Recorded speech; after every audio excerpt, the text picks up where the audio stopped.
இதுவரைக்கும் சேனலை சப்ஸ்கிரைப் பண்ணாதவங்க சேனலை சப்ஸ்கிரைப் பண்ணிக்கங்க. கூட இந்த பெல்லையும் கிளிக் பண்ணிக்கங்க. வணக்கம், நான் உங்கள் ஆஷா பேசுகிறேன். என் மனசு ரொம்ப நெருங்கிட்டு இருந்த ஒரு விஷயத்த நான் எனக்கு கண்டிப்பாக டிஸ்கஸ் பண்ணணும்னு நினச்சேன். இது ஒரு பேரண்டிங் வீடியோட கண்டினியூஷன் தான். சமீபத்தில் என்கிட்ட ஒரு சைக்காலஜி நான் ரொம்ப டீல் பண்ணுறேன், நிறைய கவுன்சிலிங் கொடுக்குறேன்றனால ஒரு சைக்கியாட்ரிக் பேஷண்ட் கூட்டிகிட்டு வந்தாங்க. நம்ம ஷாக் தட் நம்மளாம் கனவுல கூட நினச்சி பார்க்காத, கற்பனை பண்ண முடியாத ஒரு பெரிய காலேஜில் நல்ல 98% மார்க் எடுத்து இன்ஜினியரிங் படிச்சுட்டு இருந்த ஒரு பையன் வந்து சைக்கியாட்ரிக் பேஷண்ட் ஸ்கிசோஃப்ரீனியானால பாதிக்கப்பட்டிருக்கான்னு கூட்டிகிட்டு வந்தாங்க. இதனால அப்படின்னு நான் ஹிஸ்ட்ரி எடுக்கும்போது அந்த பையன் வந்து நான் வந்து ஸ்டேட் ஃபர்ஸ்ட் எடுப்பேன்னு எக்ஸ்பெக்ட் பண்ணாங்க.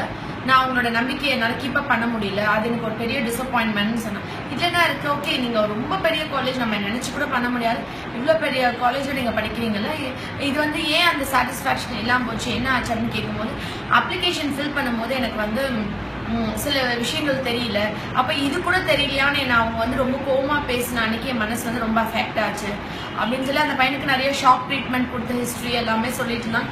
அது வந்து என் மனசு ரொம்ப அஃபெக்ட் பண்ணுச்சு. என்னன்னா, குழந்தைங்களுக்கு மார்க்கு, எக்ஸாம், +2 மார்க் தான் லைஃபே, அது இல்லைன்னா முடிஞ்சு லைஃபே இல்லை, படிப்பு தான் அப்படின்னு ரொம்ப போட்டு திணிக்கிறது. அப்புறம் இந்த சம்மர் ஹாலிடேஸ் இப்போ இந்த 60 டேஸ் வருது இல்லையா, இப்போ ஃபுல்லாக வந்து அந்த கிளாஸ் இந்த கிளாஸ்னு நிறைய கிளாஸஸ் போடுறது, அது வந்து கண்டினியூ பண்ணுறது இல்லை. நான் தான் கஷ்டப்பட்டு வளர்ந்தேன், என் குழந்தை எந்த கஷ்டமும் படக்கூடாதுன்னு சொல்லி நினைக்கிற பேரண்ட்ஸ் தான் பாதி குழந்தைய ஸ்பாயில் பண்ணுறது. நான் தான் கஷ்டப்பட்டு வளர்ந்தேன், என் குழந்தை எந்த கஷ்டமும் படக்கூடாதுன்னு ஒரு ஐடியா ஒரு அப்பா அம்மாக்கு இருந்ததுன்னா அந்த குழந்தை பெரிய அளவில் வர வாய்ப்பே இல்லைன்றது தான் நான் பதிவு பண்ண விரும்புகிறேன்.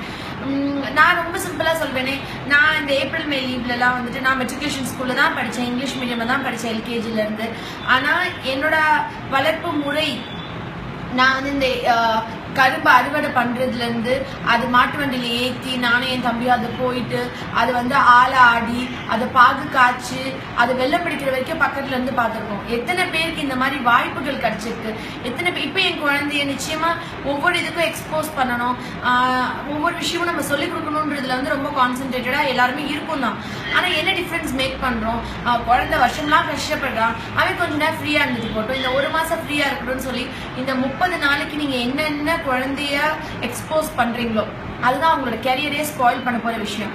ஃபார் எக்ஸாம்பிள் வீடியோ கேம்ஸ், மொபைல்ல கேம்ஸ், அதுக்கப்புறம் கொஞ்ச நேரம் டிவி பார்த்துக்கிட்டோம். இப்போ 30 நாள் லீவு, இந்த 30 நாள் கம்ப்ளீட்டா புக்ஸ் தொடாம, கம்ப்ளீட்டா எந்த பேப்பர்ஸ், நோட்ஸ், ஸ்டோரிஸ் படிக்காம ரொம்ப ஃப்ரீயா விடும்பொழுது அந்த அடுத்த வருஷம் வந்து இதோடைய பாதிப்பு 1 இயர்ல 8 months ஆகும் நீங்க திருப்பி அவனை படிப்புக்கு கொண்டு வர்றதுக்கு. Have a routine, morals of life, values of life சொல்லி கொடுக்கறதுக்கு. பட் வருஷம் ஃபுல்லாக ஸ்கூல் போகிறாங்க, இந்த 2 months நம்மளோட மட்டும்தான் இருக்க போகிறாங்க. இந்த பீரியட் நம்ம குழந்தை எப்படி வேல்யூபிளாக நம்ம கொண்டு வர்றது, என்ன மாதிரி விஷயங்கள் பண்ணணும். ஃபர்ஸ்ட் திங், குழந்தைக்கு நிறைய புக்ஸ் படிக்க வைக்கிறது.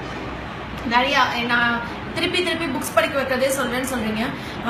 ஒரு சின்ன விஷயம் சொல்றேனே, நம்ம லாலா லஜ்பத் ராயை ஷூ காலால மிதிச்சு அடிச்சு அவர் வந்து சிக்காயி இறந்ததை பழி வாங்கிறதுக்காண்டி தான் பகத்சிங் வந்துட்டு சவுண்டரை சுட்டு கொண்டாங்கன்னு எல்லாருக்குமே தெரியும். அந்த பகத்சிங் தூக்கில் போடுறதுக்கு முன்னாடி வந்து கூப்பிடும் போது, நான் வந்து லெனினோட புக் படிச்சுட்டு இருக்கேன், நான் இந்த புக்கை முடிச்சுட்டு தான் வருவேன், கொஞ்சம் வெயிட் பண்ணுங்கன்னு சொல்லி அந்த புக்கை முடிச்சுட்டு போய் தூக்கு மேடையில அந்த கயிறை முத்தமிட்டுட்டு தூக்கில தொங்கினார்.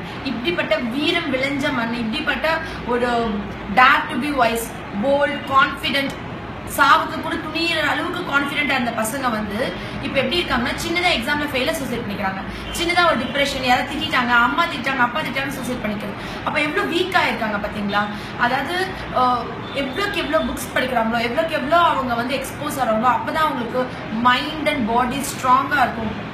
லைஃப்ல எல்லா கஷ்டங்களுக்கும் நம்ம எக்ஸ்போஸ் ஆகும். நான் குழந்தைங்களை பார்க்குற குழந்தைங்களாம் சொல்வேன், இந்த ஏப்ரல் மே லீவ் ஃபுல்லாக நீங்கள் வந்து என்கிட்ட நிறைய பெட்ஸ் ஆயிடுவாங்க. குழந்தைங்க வந்து ரொம்ப செல்லமா ரொம்ப அட்டாச்சாக இருப்பாங்க என்கிட்ட.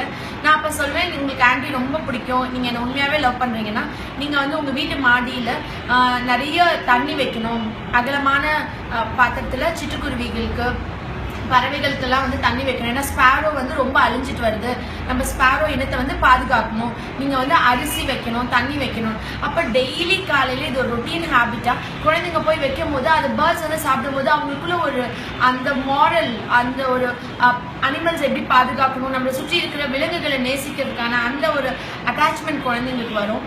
அதே மாதிரி அந்த குழந்தைங்க டெய்லி ரொட்டீன் ஒர்க்ஸ், மார்க்கெட்ஸ் கூட்டிட்டு போறதுல இருந்து, அம்மாவோட இருந்து சமையல் பண்றதுல இருந்து, வீடு கிளீன் பண்ற ஒர்க்ஸ்ல இருந்து, ரொட்டீன் ஒர்க்ஸை குழந்தைங்க பங்கேற்றுட்டு இந்த 30 days 24/7 சாலிடா பிள்ளைங்களை சும்மா ஸ்பாயில் ஆயிடாம பிள்ளைங்களுக்கு ஒரு பிளான், எல்லாருமே சார்ட் போடணும். வீட்டில் சார்ட் போட்டு இந்த டேல இத்தனை மணி குழந்தைய நான் மார்க்கெட் கூட்டிட்டு போவேன், பேங்க் கூட்டிட்டு போவேன்.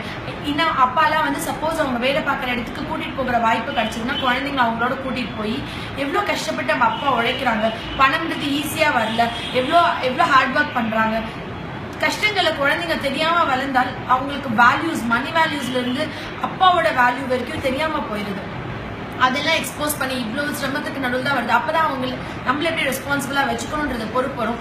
மொத இன்ஜினியரிங் முடிச்சுட்டு இல்லை ஏதோ ஒரு ப்ரொஃபஷன் முடிச்சுட்டு வேலை தேடும் போது குழந்தைங்க அவ்வளோ ஒரு இன்ஃபீரியராக, இன்செக்யூர்டாக ஃபீல் பண்ணுறாங்க.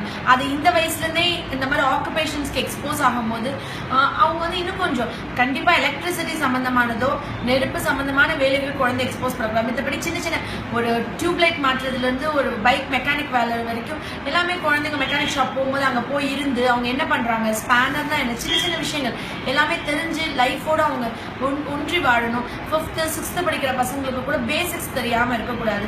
சரி, நிறைய பேர் இந்த கேள்வி கேட்கறாங்க, எப்படி என் குழந்தை இதில் தான் இன்ட்ரெஸ்டட், இதை தான் அவன் வரப்போறான், நான் எப்படி கண்டுபிடிக்கிறது, என் குழந்தைய எப்படி நான் அதை வந்து ஐடென்டிஃபை பண்றது? நான் ரொம்ப சிம்பிளா சொல்றேன், 5 yearsக்குள்ள கண்டுபிடிக்கணும். உங்களால ஒரு வேலை கண்டுபிடிக்க முடியல, எதுல என் குழந்தை இன்ட்ரெஸ்டடா இருப்பானா, கேரக்டர்ன்றது ஜெனடிக் டிரான்ஸ்மிஷன். 99% நம்மளோட கேரக்டர்ஸ் வந்து நம்ம குழந்தைங்களுக்கு டிரான்ஸ்மிட் ஆகும். எதுல நீங்க ரொம்ப இன்ட்ரெஸ்டடா இருந்தீங்க, எதுல நீங்க வந்து ரொம்ப ஆர்வமா இருந்தீங்க, இதுல என்னை விட்டுருந்தா நான் பெரிய ஆள் ஆயிருப்பேன், நான் சாதிச்சிருப்பேன், என்னை அப்பா அம்மா விடலைன்ற உங்களுக்கு ஒரு ஏக்கம் இருக்குல்ல, இல்ல நம்ம ஓரளவுக்கு கொஞ்சம் போயிருப்போம், அதுல அட்மாஸ்பீக்கு போயிருக்க மாட்டோம். அது எந்த விஷயம் நீங்க பார்த்து அந்த விஷயத்துல உங்க குழந்தைய வச்சு டெஸ்ட் பண்ண அந்த விஷயம் வந்து என் குழந்தைக்கு இன்ட்ரெஸ்ட் இருக்கா நீங்க ஈஸியா கண்டுபிடிக்கலாம். ஸோ என் குழந்தை எதுல சிறப்பா வருவான்றது நான் என்ன இருந்தேன். இப்போ நான் எல்லாத்தையும் சொல்வேன், ஒரு புக்கை நான் படிக்க மாட்டேன்னா அந்த புக்கை என் குழந்தைய கொடுத்து படிக்க சொல்லக்கூடாது. அதே மாதிரி ஒரு விஷயம் எனக்கு ரொம்ப பிடிச்சிருந்தது, சின்ன வயசுல நான் ரொம்ப இன்ட்ரெஸ்டடா இருந்தேன்னா அது என் குழந்தைக்கு இருக்கிறதுக்கு வாய்ப்புகள் இருக்கு. ஸோ அந்த மாதிரி விஷயங்கள் நீங்க தேடும் போது ஈஸியா அந்த குழந்தைக்கு இன்ட்ரெஸ்ட் இருக்குன்னா அதை நீங்க கல்டிவேட் பண்ணி மோட்டிவேட் பண்ணலாம். ப்ரொவைடட் நீங்க குழந்தையோட இண்டிவிஜுவல் டேலண்ட் என்னன்னு நீங்க உங்களால கண்டே பிடிக்க முடியல, கண்டிப்பா அவனுக்கு கண்டுபிடிக்கணும்னு யோசிக்கும் போது இந்த விஷயத்தையும் நீங்க யூஸ் பண்ணிக்கலாம். ஒருவேளை இதுதான் என் குழந்தையோட டேலண்ட், இன்ட்ரெஸ்ட் நீங்க கண்டுபிடிச்சிட்டீங்கன்னா விவேகானந்தர் சொல்ற மாதிரி டேக் தட் ஒன் ஐடியா, அந்த ஒன் ஐடியாவை உங்களோட சோல், மசில்ஸ், டிஷ்யூஸ், உங்களோட உடல், பொருள், ஆவி எல்லாத்துலயும் அந்த ஒரு விஷயத்தை நீங்க எடுத்து அதை நோக்கி அந்த குழந்தைய ஆயத்தப்படுத்தி அதை நோக்கி நீங்க போகும்போது வெற்றி நிச்சயமா உங்களுக்கு கிடைக்கும். அந்த குழந்தை நீங்க கனவு காணக்கூடாது, நீங்க ஆசை பண்ணக்கூடாது. ரொம்ப சிம்பிளா சொல்றேன், அப்துல் கலாமும் விவேகானந்தரோட அம்மாவும் கனவு காணல, அப்துல் கலாமும் விவேகானந்தரும் கனவு கண்டாங்க. அதனாலதான் அவங்க இந்த லைஃப் இந்த ஹைட்க்கு ரீச் பண்ண முடிஞ்சது. அந்த பேரண்ட்ஸ் கனவு கண்டுறது பிரயோஜனமே இல்லை, அந்த குழந்தை கனவு காணணும், அந்த குழந்தை ஆஸ்பயர் பண்ணணும், அந்த குழந்தை நான் இதுவாகணும் அதுவாகணும், எனக்கு வந்து இப்படி ஒரு ஹைட்ஸ்க்கு ரீச் பண்ணணும், அந்த குழந்தை ட்ரீம் கனவு காணுங்கள்னு சொல்றாங்க இல்லையா அப்துல் கலாம் அவங்க.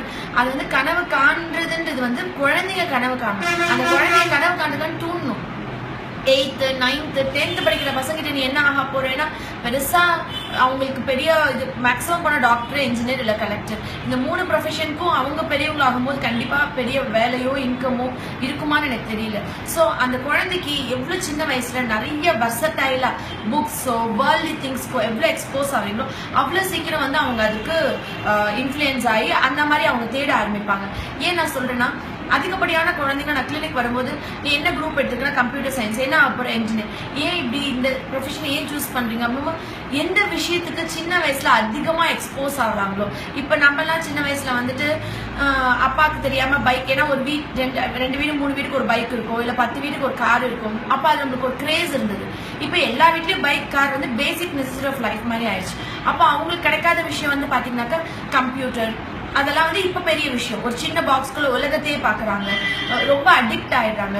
ஃபேஸ்புக், வாட்ஸ்அப் இதெல்லாம் ரொம்ப அடிக்ட் ஆகி குழந்தைங்களோட சைக்காலஜிக்கலா அவங்களுக்கு தனிமை, அவங்க வந்து மித்தவங்களோட மிங்கிள் ஆகாம, சுத்தி இருக்கிற பீப்புள்ஸ் அவங்களோட மிங்கிள் ஆகாம தனிமை போறாங்க. இந்த தனிமைன்றது வந்து உலகத்திலேயே சிறந்த ஒரு பனிஷ்மெண்ட், உலகத்திலேயே வந்து ஒரு மோசமான ஒரு கொடூரமான நோய், வியாதி. இது வந்து அவங்களை வந்து கண்டிப்பா அவங்களோட ஆயுட்காலத்தை குறைக்கும். மனநோய்க்கு முக்கியமான காரணம். குழந்தைங்க 10-12 வயசு வரைக்கும் 15 வயசு வரைக்கும் தனிமை நிச்சயமா இருக்கக்கூடாது. அது வந்து ரொம்ப ரொம்ப குழந்தைங்களோட லைஃபை ஸ்பாயில் பண்ணும். ஒரு ஏஜ்க்கு அப்புறம் தனிமைன்றது வந்து ஒரு 20 to 15 minutes செல்ஃப் அனாலிசிஸ், அவங்களான தவறுகளை திருத்திக் கொள்ள அதுக்கான மெச்சூரிட்டி ஏஜும் வரும்போது அது இருந்தால் போதும். இந்த 60 days குழந்தைங்களை வந்துட்டு நீங்கள் பேரண்ட்ஸ் வந்து குழந்தைங்களோட ஒரு பீரியட் குக்கிங் டைமை ரொம்ப குறைச்சிட்டு குழந்தைங்களோட இருக்கிற வேல்யூபிள் டைம் ரொம்ப கூட்டிட்டு வேர்ல்ட்லி எக்ஸ்போஷர்ஸ், நம்ம அஜித் படத்தில் கூட கௌதம் வாசுதேவ் மேடம் ரொம்ப அழகாக சொல்லியிருப்பாங்க அந்த சார். அதாவது ட்ராவல் பண்ணுறது என்ன இருந்தால் படத்தில் அந்த பொண்ணோட ஒவ்வொரு ஊருக்கு ட்ராவல் பண்ணுறது, எல்லாரும் என்ன ஊர் ஊரா போகிறதுல என்ன ஒவ்வொரு ஊருக்கும் ட்ராவல் பண்ணும்போது அவங்க வேர்ல்ட்லி திங்ஸ், உலக விஷயங்கள், லைஃபோட எல்லாத்தையும் அவங்க நிறைய பார்க்குறாங்க, நிறைய கற்றுக்குறாங்க குழந்தைங்க. அந்த மாதிரி வெளியே கூட்டிகிட்டு போங்க. வீட்டுக்குள்ளேயே வச்சுட்டு டிவி முன்னாடியோ இது முன்னாடியோ எக்ஸ்ப்ளாய்ட் பண்ணிடக்கூடாது. என்கிட்ட நிறைய பேர் கேட்ட டவுட்ஸ் எல்லாத்துக்கும் இதில் ஆன்சர் இருக்குன்னு நம்புறேன். நெக்ஸ்ட் வீடியோ ஃபுல்லாக ஹெல்த் அவேர்னஸ் வீடியோ கண்டிப்பாக